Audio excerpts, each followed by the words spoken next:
think 72% of girls don't do something because they're worried about the way that they look. There's a psychological phenomenon called the spotlight effect. Oh my God. In this week's episode, I have Roxie Nafousi. She is a self-development coach, a speaker, and the queen of manifestation. Her newest book, Confidence, offering 8 practical, powerful steps and tools to help you to stop doubting yourself. I've just started dating. Have you? And nothing brings out your insecurities like dating. Lack of confidence could also potentially come from self-obsession, and I'm saying this all from a personal point of view. There's such a feeling of empowerment when you are able to recognize what you need, what you won't stand for, and honoring yourself. I'm Radhi, and on my podcast, A Really Good Cry, we embrace the real, the messy, and the beautiful, providing a space for raw, unfiltered conversations that celebrate vulnerability and allow you to tune in to learn, connect, and find comfort together. Roxie, thank you so much for being on this podcast. I appreciate it so much, and I'm so happy that you're here. Oh, thank you so much for having me. I'm honestly been so excited to see you. Me too. And for anybody who doesn't know, me and Roxie have known each other for how many years? Oh God, a good few. Yeah. And I feel like I've been such a fan of you online. And then when I got to meet you in person, I just felt that same genuine energy. And I felt like we just had been friends for such a long time. Yes. Yeah, me too. I've been reading your book, Confidence. And I have to say, it has been such a beautiful read.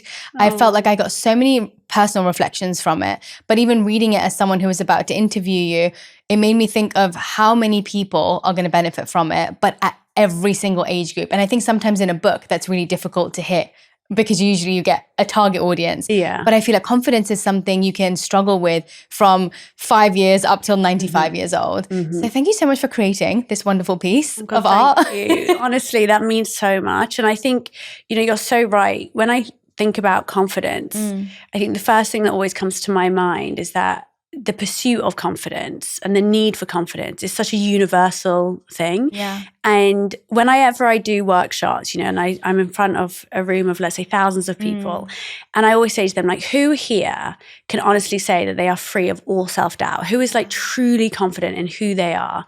And nobody will raise their hand. And it's really funny because as humans, I think that we think that our insecurities or our journey with low self-worth is such a solo pursuit. We think that we're the only ones in it. And yet the person next to us is battling the same things. Yeah. We just don't tell each other enough. Yes. And so we don't realize that it's something that we're all in search of. It's so true. And with everything that you've been through in your life, and obviously you've just written a book on confidence, would you say at this point in your life, you feel like you're a confident person? Yeah. That's so nice to be able to just say yes, Yes. in that question. Yeah. You know what? Honestly, Radhi, I really can't tell you how much I have loathed myself all of my life. And I don't remember, I think probably when I was, and I always say this, all kids are born confident, right? And I talk about it in the book that kids generally, if you look at young children, they are full of self-worth. They're not self-conscious. Little kids are walking around the supermarket as Elsa or Superman, and they don't care who's watching. They're so happy to express themselves in all the ways that they want. Yeah. And then essentially life happens to us. And for whatever reason, whether it's because of our caregivers, our friends, our teachers, society, essentially we all come to believe that we're not enough as we are. And I definitely came to that belief very, very early on. And because of a series of many, many different events, that belief was so compounded. And I lost all my sense of self. And I just felt so deeply unlovable. And spent my teen years trying to mold myself into what other people might want from me or what made me likable, and still didn't figure it out. And then found drugs and alcohol, which is the quickest way to find false confidence. Yeah. And that just made things worse because then comes addiction and shame and guilt. And then when all that came away, when I was pregnant with Wolf, I had to suddenly give everything up.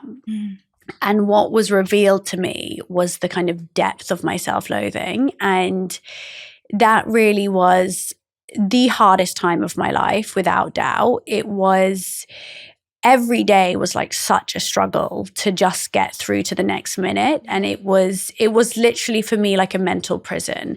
And it all came down to this like deep self-hatred. You know, I felt I was disgusting. I felt I was monstrous to look at.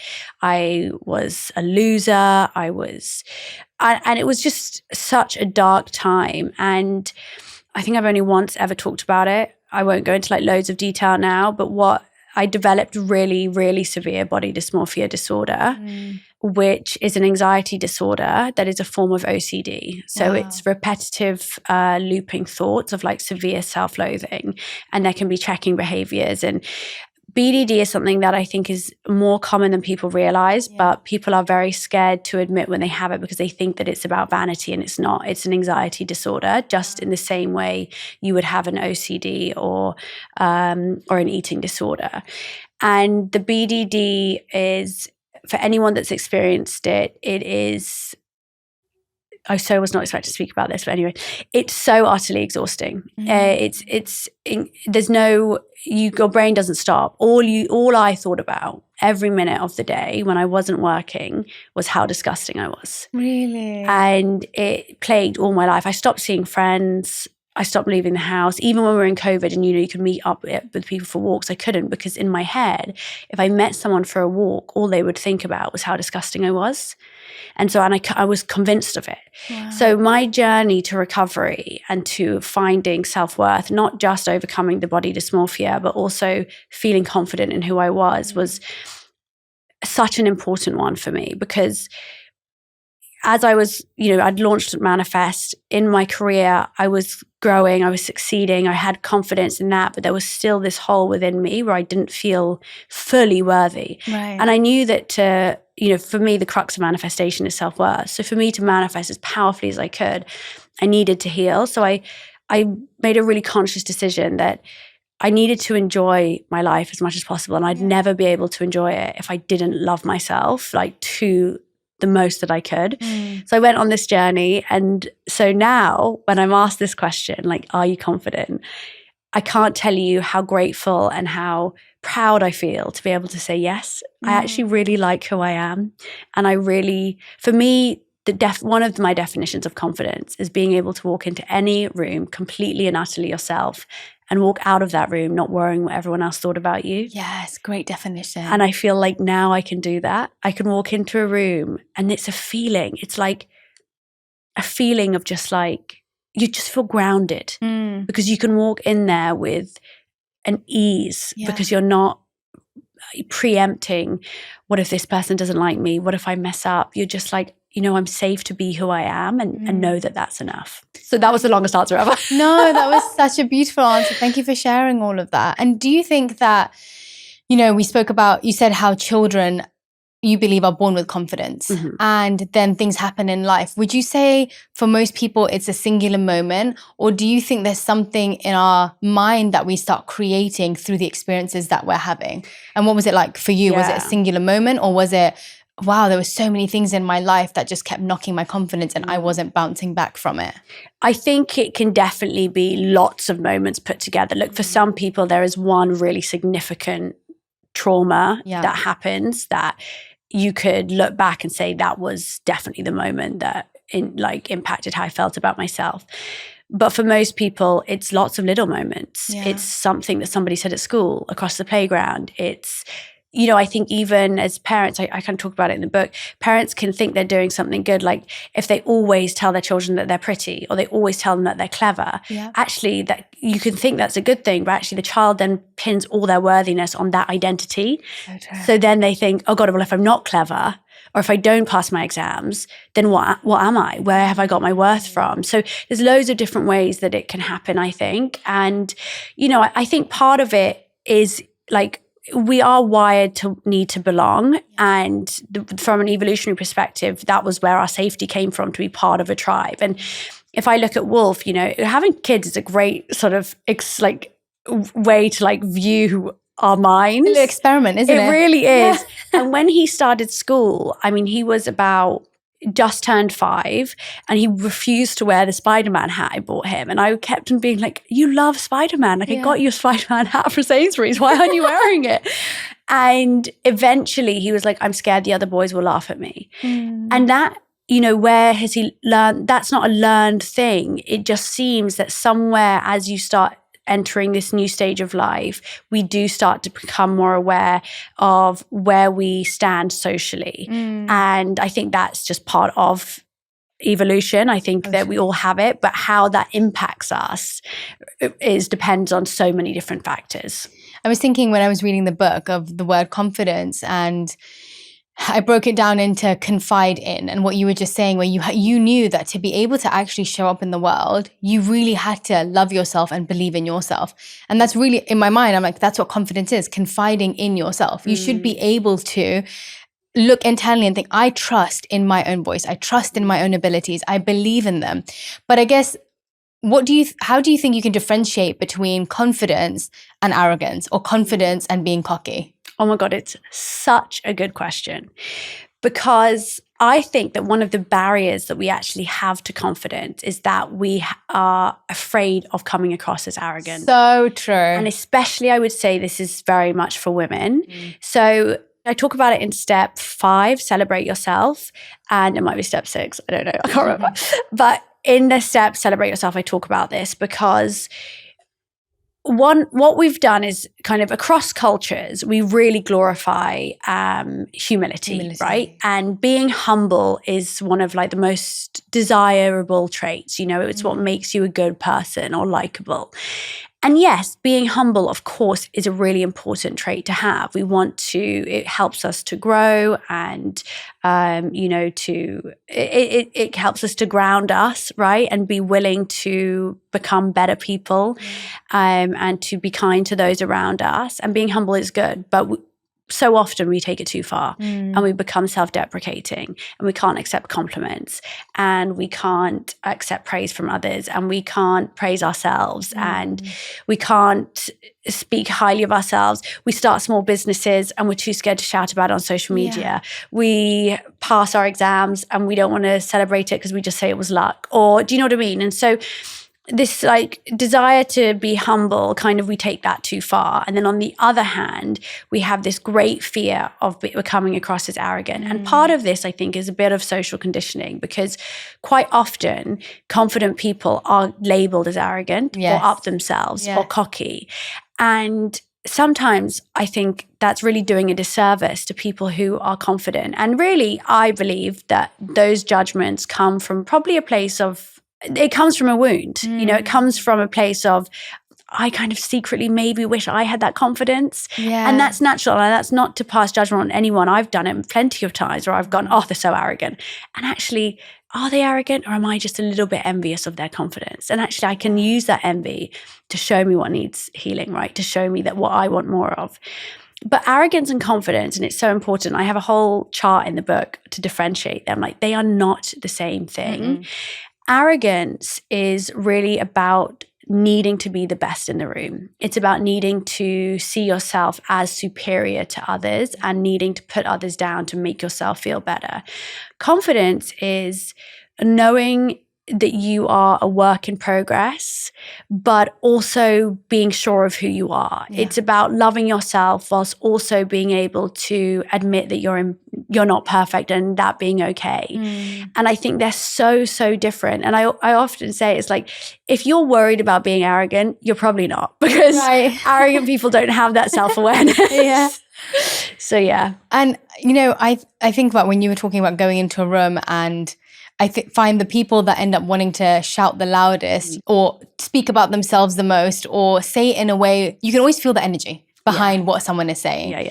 And I think when you end up trying to be humble, most people end up being falsely humble, where you can also feel that when you're like, no, I don't really want you to compliment me, but really most people do like compliments. Yeah. And I think when you realize that your humility or what you keep saying negative about yourself is actually stopping your success, that's a sign that humility isn't actually working. Yeah. Because I find humility should be something that still helps you progress in your spiritual path, in your work, in every aspect of your life. But if you're being humble and it's stopping you from accepting, growing, and becoming a better person, then you probably need to rethink and see maybe this isn't actually humility, and I need to rephrase how I say things.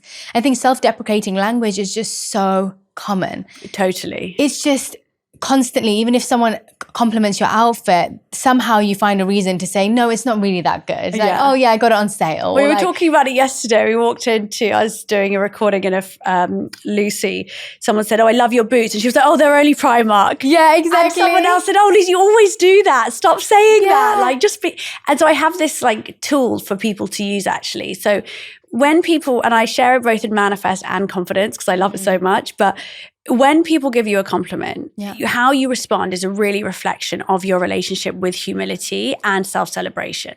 And so what I challenge people to do is when someone comes to you and they say, hey, you did amazing that presentation, or oh my God, I loved that video you put on Instagram, or you look amazing today, whatever it is, rather than pushing it away or saying, no, I didn't, or downplaying it, I want you to just pause, take it in, like really allow yourself to hear it, and then respond with those two magical words. I know. Thank you. Just say thank you. That's it. And it's so much less annoying also because you know when someone gives you a compliment and they're like, no, you don't. And then you have to be like, no, you do. Yes. Like, oh my God, I shouldn't have bothered. It kind of doesn't allow the cycle of that conversation to be full circle. So, you know, when they say if someone gives you a gift and you don't actually receive it well, the cycle of giving and receiving isn't completed. Yes. And so the person who's actually giving you something is giving it to you in excitement, whether it's something physical, whether it's words, or whether it's energy or emotion. And then if you literally push it away from yourself, you're essentially pushing away something that they're trying to gift you. It's so true. It's like if you give someone a gift and they're like, oh, you shouldn't have. And you're like, do you know what? I would have loved you to just say thank you. Yeah, It would have been so nice. And you're right, because people, it's so exciting, gift giving. Yes. A compliment is a gift. Exactly. Yeah, I love that. That's so true. Another thing that you said about, I feel with confidence, so much of when I reflect on my life and I was reading the book, and I still think I'm working through a lot of the different things that allow me to feel full confidence in different areas of my life.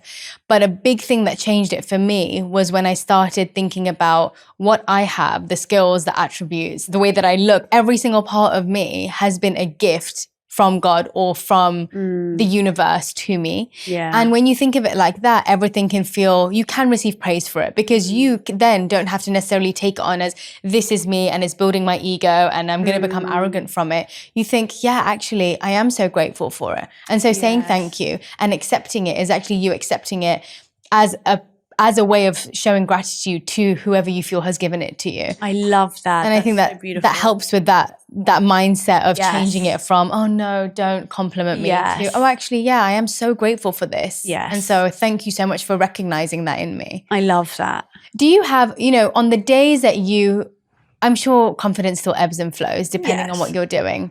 And on those days that you're feeling a little bit lower, do you have like an SOS confidence kit? Like the things that you go to in the moments that you are finding yourself spiraling downwards or not feeling great about yourself? Do you know what? Yeah, I've just started dating. Have you? And nothing brings out your insecurities like dating. I know. Oh my gosh. It's been a long time since I've been dating. And, really the last time I was dating was like 7 years ago, right? And like properly. Yeah. And who I am now is like so different to who I was then. So I'm in a much better place. I'm really independent. I'm like, very like spiritually evolved since, back then.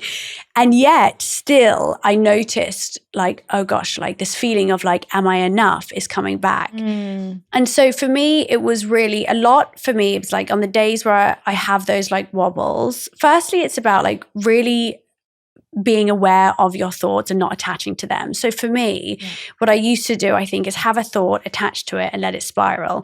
Whereas now I can be like, where is that thought coming from? Where is the not enoughness really coming from? Yeah. And for me, this is like the first step of any change of self-development. And actually, it's a constant practice. And so I love like dissecting my own past and giving myself that kind of therapy by journaling or just doing it in my thoughts and just saying, okay, yeah, actually, what relationship am I taking myself back to? Yeah. And so that for me, it doesn't sound like a really simple tool, but it is when you're in the practice of it, because you're just constantly being able to question your own thoughts rather than just like take them as facts. Definitely. The other is that I genuinely have got myself into a practice of changing my inner voice from, I call it in the book, from the inner heckler to the inner cheerleader.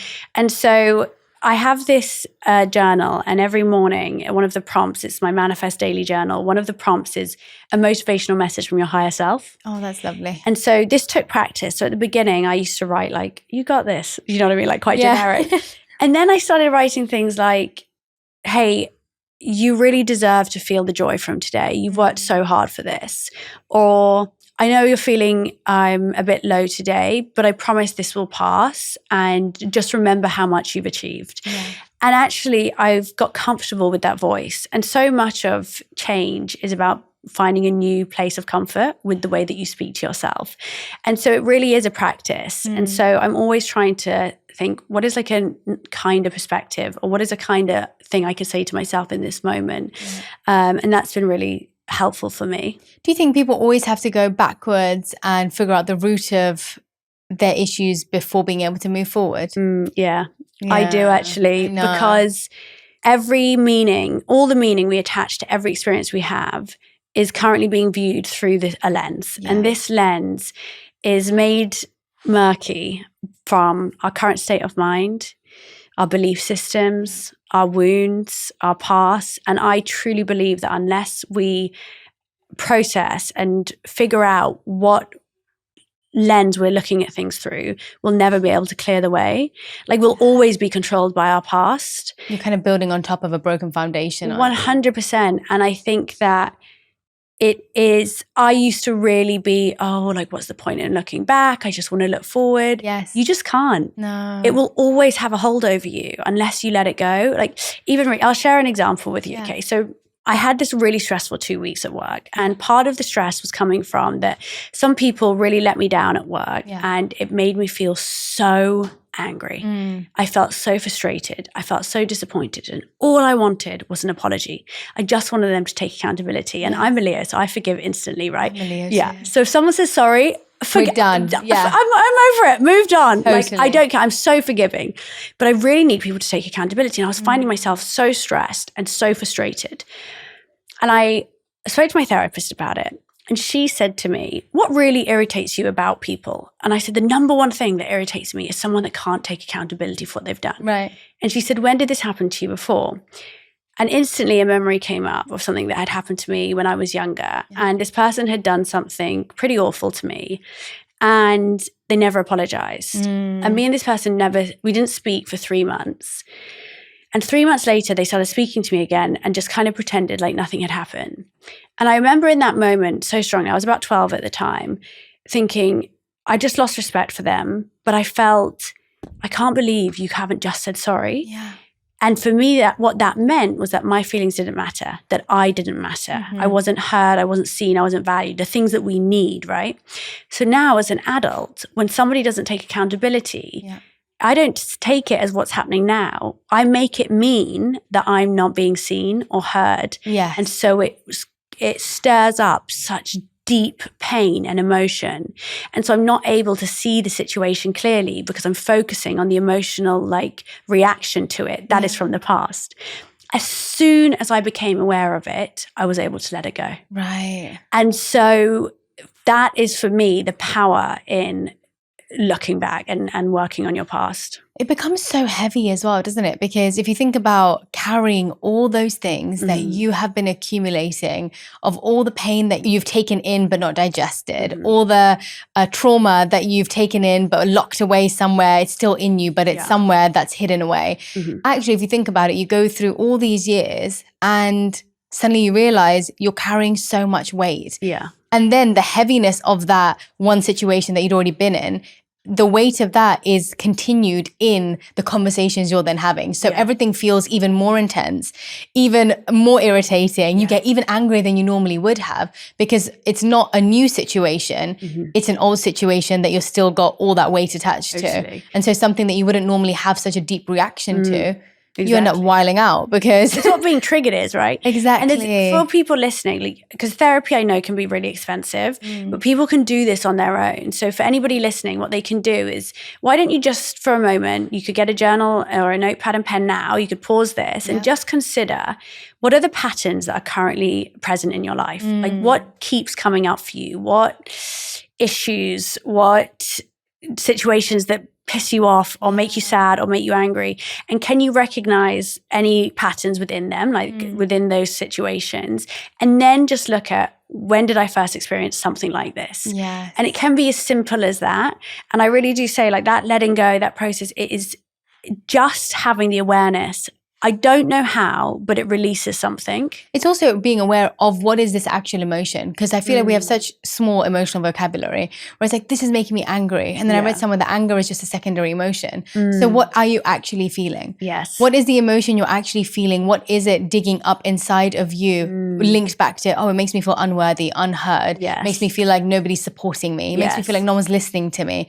I don't feel intelligent in this room because of something that someone said. Yes. Whatever the deeper rooted feeling is, go beyond the, oh, I'm so angry right now, because okay, you're angry, but where has that anger actually come from? Because if it's a secondary emotion, there's somewhere deeper that you need to go. Absolutely. You spoke about dating, and one thing I've been surrounded by at the moment are my friends who really struggle in dating situations to say no and set boundaries. And when you were saying that, I was like, I guess it is linked to confidence, because your ability to say no and set boundaries is you being able to trust in your personal self and knowing that saying no is okay. And if they leave, if they decide that they don't want to go on a second date, if they decide that they don't want to be with you, that's a sign that they're not supposed to. But saying no seems to be something that women specifically struggle with so much, whether it's in relationships or in friendships, and the boundaries being put up.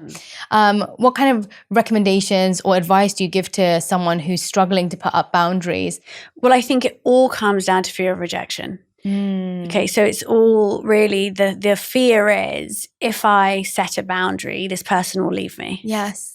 And that fear of rejection, by the way, is very real. And again, be kind to yourself about that, because that's an evolutionary response. The feeling of being rejected from your tribe would mean that you would be unsafe, and that would create feelings of anxiety. So it's a very real thing.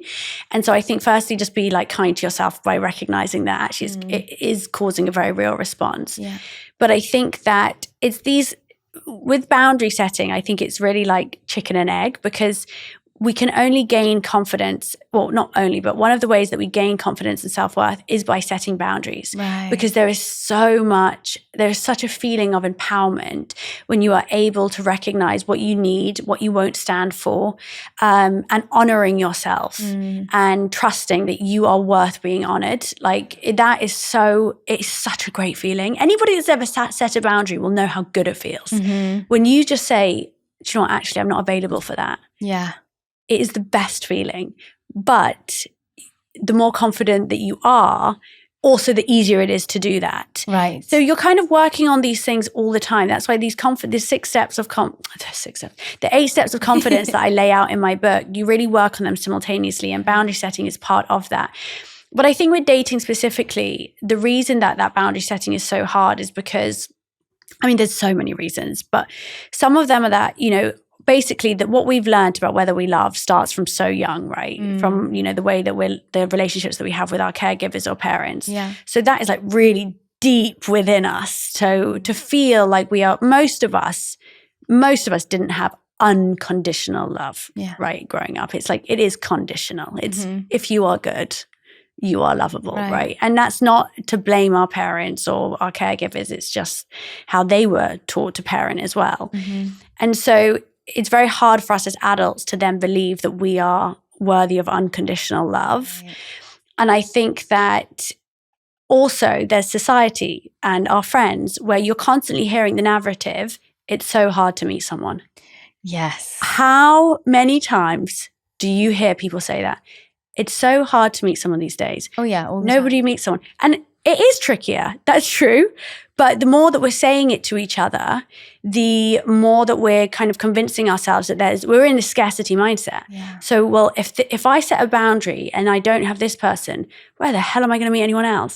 Right? So then you're stuck in this like, well, I'll just take what I can get, rather than actually being able to say, no, I know I'm worth more than this and I'm going to wait. And that's what step 4 of my manifesting process, overcome tests from the universe, is really all about this. Okay. I truly believe that we won't meet our one until we are able to say no to what isn't right for us. And as long as we are allowing someone to treat us with any level of disrespect or, anything that really isn't reflective of what you actually want, we won't be able to create space for what you do want to enter your life. That makes so much sense. It's like you're already holding things in your hands. So how do you expect the God or universe? Yeah.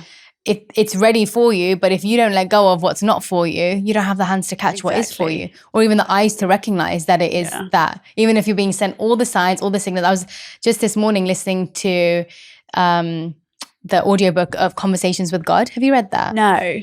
I just got into the first chapter, but it was so beautiful because he was talking about how he was asking God, okay, but how do I know you're talking to me? Universe, how do I know that you're speaking to me?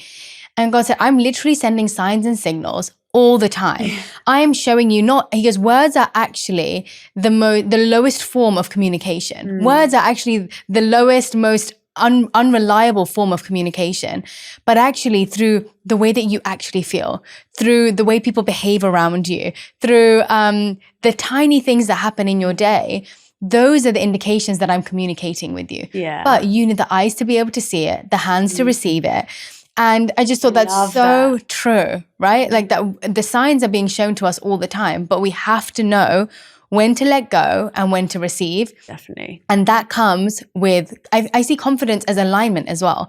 Because the more that you feel that you are spiritually connected or in alignment with the universe around you or with God, the more you're able to receive those signals and the more you know that they are the trusted source. Absolutely. But to get there, you obviously have to build self-trust. And so what were some of the tools and techniques that you have used in your life to actually build trust in your own voice and your own capabilities? I think it's such a good point. So self-trust for me is really being able to trust your own word and trust in your decision making. Yeah. And they're kind of two separate things. So in terms of trusting your own word, I think that it's really important that you do the things that you say you'll do. And for me, this is like really foundational to confidence. If you are saying to yourself, I'm going to go to the gym tomorrow, I'm going to finish this task, I'm not going to drink tonight, whatever it is. If you are saying those things to yourself and you're not doing them, then it's how are you going to learn to trust yourself? And so it really is about, that's why I think self-discipline is a form of self-respect and self-love, because you need to start following through with your own word. Just in the same way that if you had someone in your life that never did the things they say they'd do, you'd stop trusting them. You'd lose respect for them. And so you have to treat yourself with the same kind of standards. The next thing is decision making. So I think that particularly when we have low self-worth, we often turn to the people around us to help us make all our decisions. So, you might call your mom, what should I have for lunch today? Or I don't know what to do. Or should I post this on Instagram? Should I stay in this job? Should I break up with my boyfriend? We ask the people around us to help us make all our decisions. And actually, I think that being able to make our own decisions is like one of the quickest ways to building that self-trust and self-confidence. And so how do we do that? I often talk about us being able to visualize our higher self, right? So it's, if you were to sit and think about who is the best you that you could be and visualize that version of yourself and think about what does that version of you do day to day? How do they feel about themselves? How do they walk into a room? What are they attracting into their life? And then I want you to use that higher self as your decision maker. So before every decision you make, instead of asking your friend what to do, you can ask yourself, what would my higher self do? And it is such an amazing, it's like a filter for you, so that a decision filter that will help you to make more empowering decisions and gain that confidence on the way. Because then you also don't get stuck in the temporary feelings that you have. It's like my friends always text me, like tossing, should I text him? And I'm like, make that decision in the morning. Yeah. Like, don't do that right now, because what emotion you are feeling right now will not be the same as what you're feeling in the morning. And so that's obviously such a small example, but totally thinking of what would my higher self do, it's almost like thinking into the future, if you will. It's saying, Absolutely. oh, okay, how will I feel about myself in an hour's time? Or if I was looking at myself from an outside point of view, what would make me feel happy in the decision that I made in that moment? Exactly. And I want to kind of go back to addiction just a little bit, because I find for many of my friends as well that have been through difficulty in confidence or lack of self-worth, it's so interesting how addiction plays such a big role in that, in whichever way, whether it's alcohol, drugs, sex, whatever it is. People's natural instinct is to go towards something that suppresses and gives temporary satisfaction, even though the pain is greater after. So after, I know Wolf was the reason you ended up giving up, but what did you do in those struggling moments where you were going to turn to addiction, if you had any moments like that? And what were the things that actually stopped you? Because I find that's the hardest moment to make those decisions in. Do you know, it's really interesting. I mean, I think ultimately what we're looking to do is escape, right? And escape from the pain of being ourselves. And that's definitely what I was doing for a long time. And when I had Wolf, when I gave everything up during pregnancy, I have to say it was unbelievably hard. Giving up smoking was one thing. Giving up drugs for me was horrendously difficult. Like all I wanted to do was like just go out and take drugs, and it felt really hard. And actually, at the time of being pregnant, I was like, oh, when I have Wolf, I'm just going to go back to it. Like I really wanted to at that point. I thought that's what I would do. But what happened was during my pregnancy, I started figuring out what my purpose was. I started figuring out what I wanted to do after I had Wolf. And straight after I had Wolf, I started to turn my life around. And within 5 months, I'd basically started my career, which was, I started with hosting workshops. What kept me from going back to drugs wasn't necessarily being a mum, if I'm honest. It was that I found a purpose. Right. And that I found something worth waking up for the next day. Yeah. And something that was giving me a sense of self-worth. I felt like being of service to others was my reason for being, and that all the pain I'd been in before was so that I could connect with others. And that feeling of being of service, that feeling of having something that was greater than me became my anchor. Right. And that was the start of my confidence journey, really. And that's why step 7 of confidence is be of service. Right. I think people underestimate how being of service can actually impact our own feeling of being valuable in the world, and feeling like we are of value. And I think it's so important. And that can be in any way. It can be through charitable work, volunteering, through what you do, but it can also just be through how you support the people close to you, your family, your friends. It doesn't have to be like, it really can be anything, but just knowing that we can help others, I think is just so integral. Yeah, when I read that part of the book, every time I think about service, I think about it's just an opportunity to get yourself out of your own mind and into someone else's life or into someone else's pain or discomfort, and you also feel more useful in that situation, which helps with the purpose aspect of it. But it also made me think about how confidence or lack of confidence could also potentially come from self-obsession in a certain way. And the reason I thought that was because when you end up obsessing over yourself so much, obsessing over how people see you, obsessing over looking in the mirror 30, 40, 50 times before you go out of the house, obsessing over what you're wearing and what other people are thinking. And I'm saying this all from a personal point of view because it actually really messed up mine and Jay's relationship at the beginning because I was so insecure of every part of my body. Why am I crying?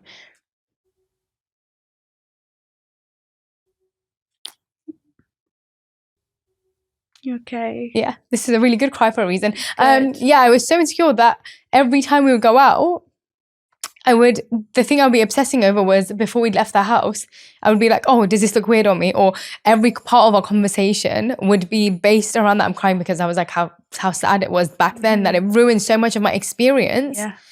of the relationship, of the experience of going to wherever we were going. And it was so interesting to me because it went on for years from such a young age, probably because I grew up overweight and I was just always obsessing over that.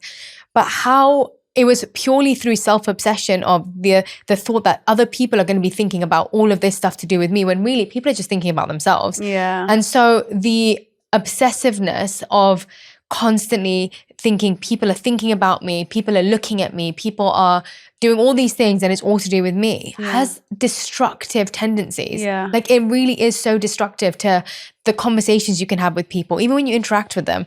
I could be thinking right now, oh my God, I wonder if she's looking at me, what she thinks about my makeup, for example. Yeah. Or I could be listening to what you are saying and participating in this conversation. Yeah.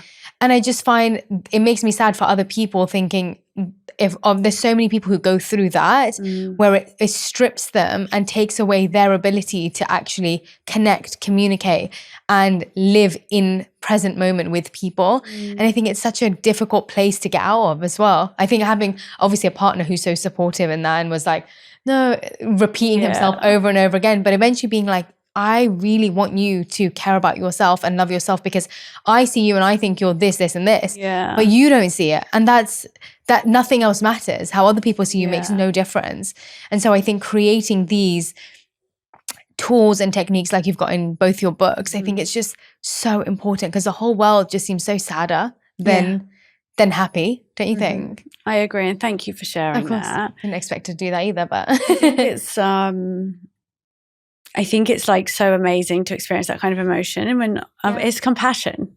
Yeah. It's like feeling like sad for the old you. And like also, Totally. I think sometimes it's also really touching to see how far you've come sometimes and remind yourself. And so true. It is really sad that we waste so much of our lives worried about what everyone else thinks of us. And I think there's a stat in the beginning of the book that Dove did, which is I think 72% of young girls don't do something because they're worried about the way that they look. Yes. So they're like genuinely missing out on their life. So much of their life. And there's a psychological phenomenon called the spotlight effect, which is literally where we assume that other people are focusing on the things that we notice. So if we've got a spot, we're convinced that everybody's staring at it. Or if we're messing up in gym, we think that someone's watching us. And nobody is. Like we are not the main character of anyone else's story. No. Nobody's, I say it in the book, like nobody's tuning in to the next episode of the series no, of our they're life. Really no not. one gives a They really don't. And I think as soon as you start living life that way, I had this lady called Liz Moody on my podcast. And she had something in her book that really changed it for me, where she said she was really conscious because she felt really uncomfortable in a swimsuit. And so her whole family went away on holiday. And they all were in the ocean. She was like, there's no way I'm getting in the ocean because my thighs look like this. People are going to be thinking, why is she even in the ocean? Why is she even wearing that swimsuit? She was sitting there on the beach, thinking that constantly while she was watching her whole family enjoy themselves so much. And suddenly she was like, when I'm 80 years old, am I going to be sitting there thinking, thank goodness those people didn't see my cellulite? Or am I going to be remembering feeling the ocean on my skin and feeling the sun and laughing with my family? And am I going to remember those laughs for the rest of my life? And she goes, in that moment, I took off my sarong and I ran into that ocean. And I remember that story and I share it so much because that is literally how we live most of our life. I'm not going to dance with my friends because I'm not good at dancing. I'm not going to go out and wearing that thing I want to wear because my thighs don't look like that person's. And I think jealousy, moving on to something that I think is another part of lack of confidence, which is jealousy. How in your life have you dealt with feeling emotions of jealousy of other women or other people in your life? And what are some tools that you've used to navigate that? So I think envy is it's a core emotion, right? Yeah. And we have it from like children. Honestly, like I want that toy. Wolf cannot stand to see his cousin Adam even look at one of his toys. Really? Like, oh my gosh. Yeah. And you learn that it is a core emotion, but as adults, we have so much shame around it. Like we don't want to admit that we're jealous, but it's normal to feel jealous, right? And I think that the first, for me, I know that what I used to feel really jealous of was people on Instagram looking like happy and playful playful and fun, because I was in such a deep depression for all my life that when I see people on social media just being like carefree, I'd be like, oh my God, like I would crave it. Like it would make me feel so shit about myself. And I really struggled, I think, on with social media because I just didn't have any confidence myself. And I think that the thing with envy is that it's most, if we feel it the most in the areas of our life where we feel the most insecure. But I have a whole step on like how to stop comparing yourself to others. And I have lots of tools in the book about how to do that. And I've used them lots myself. So one of them is the one that is turn envy into inspiration. So allow people to really like show you what's possible rather than being in this scarcity mindset where if someone has something that might be less for you, it's in fact allowing someone else to show you what's possible. So being able to watch your envy, recognize when it pops up and say, what is this showing me is possible? Or what's it showing me I need to heal more, right, in myself? But there's a few other tools that I love. One of them is all about changing your perspective. So I often think about I describe the situation of like if you're in a car and if you're in a line of traffic, and if you're in a line of traffic and you were to look in your rear view, well, if you could be imagine that you're in a line of traffic and you're looking ahead at all the people ahead of you and you're like, oh my God, I wish I was up at the front, right? But if you took a moment to look at your rear view mirror and you saw all the line of traffic behind you, you might actually be able to just be like, do you know what? I'm so grateful for where I am. And it's called, there's something called upward comparison and downward comparison. And upward comparison is where we tend to look at people that we perceive as better than us. And this can be quite damaging for our self-esteem if done too much. Some is nice because it can push us, right? It can push us to do better and to grow and to strive for more, but it can have a negative effect when we do it too much. And we're constantly thinking that everyone else is better than us. Downward comparison, it's not about looking at people as if we are above them, but it's about understanding that we are fortunate for where we are because there are people that don't have what we have yet. And so this is actually, that's where you have a kind of healthy level of comparison where you can have a little bit of both. So being able to just like sit back and just say, actually, I'm so grateful how far I've come. And, you know, I'm in such a fortunate position because look, you know, by making some downward comparisons can be really helpful. Another thing that I love is consider what you don't know. So when we see something that someone has that we're jealous of, we are just seeing that one small part of their life. But consider what you don't know about them, all their challenges, their traumas, their difficulties that you can't see. And then ask yourself, would I really trade my entire life for theirs? And the answer is always no, right? You'd rather, you know, rather the devil, you know. But you know, wouldn't you rather your own challenges and your own, you know, but everything that you have, you wouldn't trade all of that just for one part of someone else's life. Yeah, that's so true. And I always find jealousy sometimes brings out the worst words and worst thoughts in your mind as well, where you become so much more critical about other people because you kind of don't want them to succeed. Like jealousy turns into this desire of, oh, they can't really be that good, or there must be a flaw in something there. So do you think you can be critical of others but still have confidence, or do you think there has to be a disconnect between the two? Look, I think as humans, I'm not going to sit here and say we never judge anyone. It's just not possible. But would I say that the majority of the time I see the best in people? Yes. I think that I don't care because I feel confident in who I am, I'm not, why would it matter to me if someone wants to express themselves in this way or that? Like, good for you. Everyone should be free to be who they are. And I think that really comes from confidence. And I definitely would say that those feelings of comparison or envy that I experienced before are much, much, much, much, much less. Not to say that I don't sometimes have the odd moment with a friend where we're like, you know, we're human. It happens sometimes.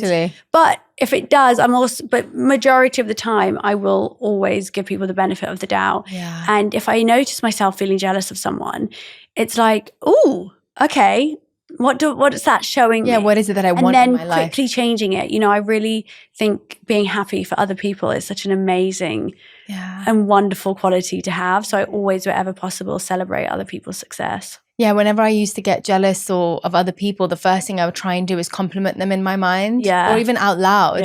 Because as soon as I get a negative thought about them, I'm like, okay, but what is it about them that I truly admire. Yeah. Because there's always admiration that's tucked into jealousy, because obviously you want what that person has. Definitely. And so trying to turn that jealousy into words of admiration or appreciation ends up being really useful in those moments too.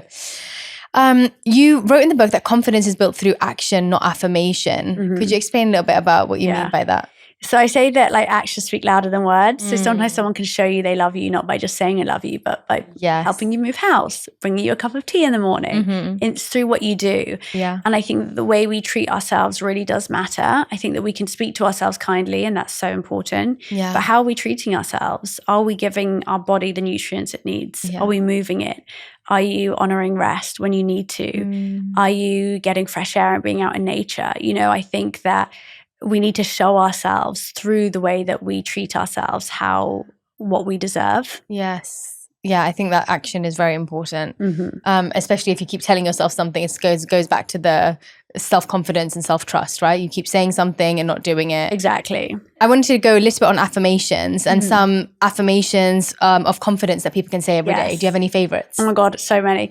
My favorite is I am enough. I have always been enough. I love that. Do you know the first time I said that when I cried? Because I think I just needed to hear it so much. Yeah. I am proud of how far I have come. I am proud of who I am and who I am becoming is one that I love. I am of value to the world and the people around me. I think a great way to figure out what affirmation is good for you is to think about what are the limiting beliefs that you know that you hold. Like, what are your things? Like, it might be that you don't feel like you're good with people, or you don't feel that you're clever enough to be in the job that you're in, or whatever it is for you. And then basically you just write an affirmation that directly opposes that limiting belief. Yeah. And I think what people always need to remember is, like, you don't need to believe it to be true to say it. Right. Like, people say, well, I don't believe that. How can I say I am, incredible at interviews if I don't feel like I am, right? Or how can I say I'm calm at ease when I'm feeling so anxious? But the point is that we're trying to give our brain these thoughts that it can then make reality by repeated use. And I think it's, Marissa Peer always says that your brain's job is to make your thoughts true. Yeah. And I love the way she describes it. And it's, we are telling our brain how to feel by inputting these like nourishing thoughts. And so I love affirmations, first thing in the morning as I'm waking up, when our brains are really susceptible to that positive messaging. That for me is my favorite. Like, I'm always like, I wake up, I'm excited for what today could bring. I'm resilient and strong. I'm ready to handle any challenges that come my way. Yes. I'm proud of where I am, and so I think, I just love affirmations. You're inviting it into existence, even if it doesn't already exist in your own mind, or you don't believe it yet. And starting your day off in that way, it creates that, instead of a negative filter, you end up kind of putting in the different lenses of living life through those affirmations. Exactly. What would you say has been the hardest truth that you've had to learn on this journey? Healing really isn't like a linear process. Yeah. I think that I found it really challenging in times where I'd think that I'd made so much progress and I could have a long stretch of feeling incredible. Yeah. And then all of a sudden I feel like I'm right back. Right. But actually realizing you're never right back.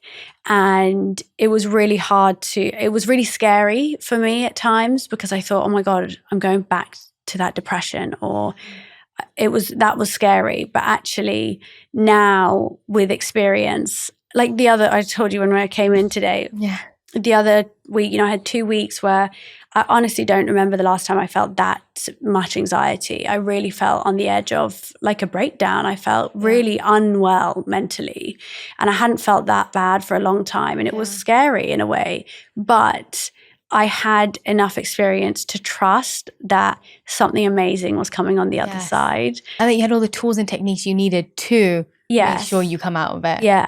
You built that. I had the tools, but most importantly, I had the hope. Yeah. And that's sometimes, when you're in those moments, that is what you need, is you just need hope that after the dark days, better days are coming. Yes, that's really beautiful. Thank you. I'm going to do a last few quick fire questions. Yeah. What's your favorite affirmation right now? I am ready to make my dreams come true. A book that changed your life, apart from your own? The 4 Agreements. Yes, great book. What's always in your handbag? My phone and a pair of eyelash curlers. Yeah, nice. A place to visit that's still on your bucket list. Turks and Caicos. Me too. I recently saw someone there actually. It looks so gorgeous. It looks beautiful. A quality that you're trying to embody or work on right now. Calm. Just feeling more grounded and calm in my responses. Nice. An area in your life that you're trying to grow and heal in right now.